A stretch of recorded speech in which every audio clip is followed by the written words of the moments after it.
Hi everyone, and welcome to a short episode of Dusty Trails and Drone Tales. As you know, last week the contest closed for the Chicken Shine contest.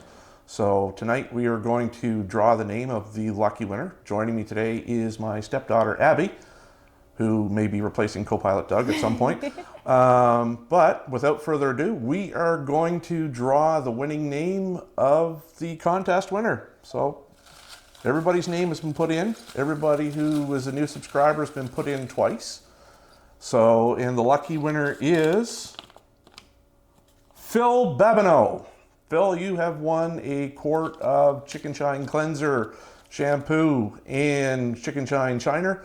And I'll throw in some Dusty Trails and Drone Tales stickers there for you as well.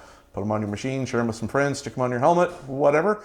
So, just to let you all know that we're packing up and getting ready to move the trailer out of St. Martin's this year. So we may get one more run in this season. I will be going on hiatus here for about a month to 2 months in November.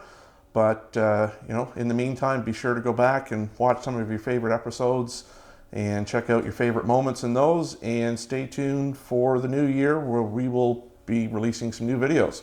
So congratulations, Phil, and we'll be in touch here shortly to get your package on the way. So thanks everyone for watching, and until the next time, may your drones stay airborne to tell the tale that your trails may be dusty, and keep it rubber side down. Thanks everyone for watching. Have a good day.